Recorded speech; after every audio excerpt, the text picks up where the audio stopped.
لیکن اب پچھلے کچھ عرصے میں جو ہمارے سیاستدان ہیں وہ بھی بڑا کھل کر یہ بات کر رہے ہیں کہ عمران خان صاحب کو امریکہ کی سازش کے تحت یا کم از کم امریکہ کا آشیرواد حاصل تھا۔ خوشی شاہ صاحب نے آپ کو انٹرویو کے موقع پر یہ بات کہی۔ اس کے علاوہ مولانا صاحب نے متواتر یہ بات کہی کہ خان صاحب کو ایک سازش کے تحت پاکستان میں لایا گیا۔ اس کی پہلی ملاقات امریکہ میں بے نظیر بھٹو سے جب ہوئی تو بڑا بش تھا 88 میں 89 میں جب امریکہ گئی تھی پھر بھی تو اس کے لیے کہا تھا اس بچے کا خیال کرنا۔ بے نظیر بھٹو کو کہا تھا صدر بش سینئر نے کہا تھا عمران خان کے بارے میں، اور بش جونیئر نے کہا تھا نواز شریف کو کہ اس بچے کا خیال کرنا۔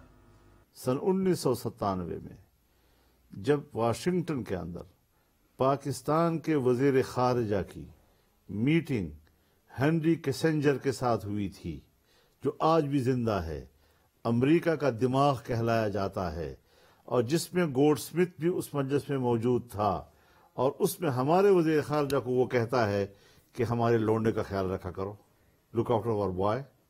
یہ عمران خان کا ذکر کر رہے ہیں؟ ہاں۔ اور یہ کون سے وزیر خارجہ تھے؟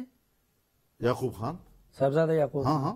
مولانا صاحب کا تعلق ہے تو میں آپ کو 2012 کا ایک واقعہ سناتا ہوں۔ 2012 میں ان کو پیشکش کی گئی طاقتور حلقوں کی طرف سے کہ آپ عمران خان صاحب کے ساتھ بات بنا لیں تو ہم ان سے آپ کو یہ چیزیں دلوا دیں گے۔ تو مولانا صاحب نے بڑا سخت جواب دیا۔ انہوں نے کہا کہ میں ANP کے ساتھ چل سکتا ہوں، پیپلز پارٹی کے ساتھ چل سکتا ہوں، باقیوں کے ساتھ چل سکتا ہوں، MKM کے ساتھ چل سکتا ہوں، لیکن ان کے ساتھ نہیں چل سکتا۔ مجھے پتہ چلا بعد میں مولانا کی خدمت پہ حاضر ہوا تو میں نے ان سے کہا کہ میری تنقید کے تو اپنے ریزن ہیں، آپ اتنے سخت کیوں ہیں؟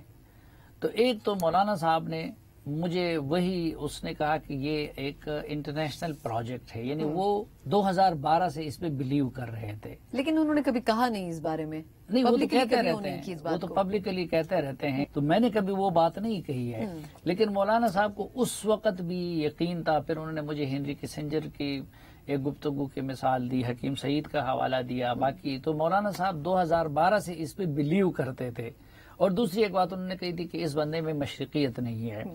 تو لیکن ان سب سے اہم جو ہے وہ میرے خیال میں، کیونکہ مولانا کی رائے میں کوئی تعصب ہو سکتا ہے، میری رائے میں کوئی باعث ہو سکتا ہے، آپ کہہ سکتے کہ جی خورشید شاہ صاحب اس وقت اب یہ بات کر رہے ہیں، لیکن جو سب سے اتھینٹک حوالہ ہے وہ ہے اکبر اس بابر کا، کیونکہ اکبر اس بابر وہ عمران خان صاحب کے دستراست رہے تھے لمبے عرصے تک، وہ بانی ارکان میں سے تھے، اور بہرحال میں ان کے بارے میں یہ حسن ظن رکھتا ہوں کہ وہ اتنے ایماندار آدمی ہیں کہ وہ جھوٹ نہیں بول سکتے۔ تو انہوں نے میرے ساتھ ایک انٹرویو میں ہی کہا تھا کہ بش کی کامیابی کے لیے عمران خان صاحب نے 2 رکعت نفل پڑھے تھے۔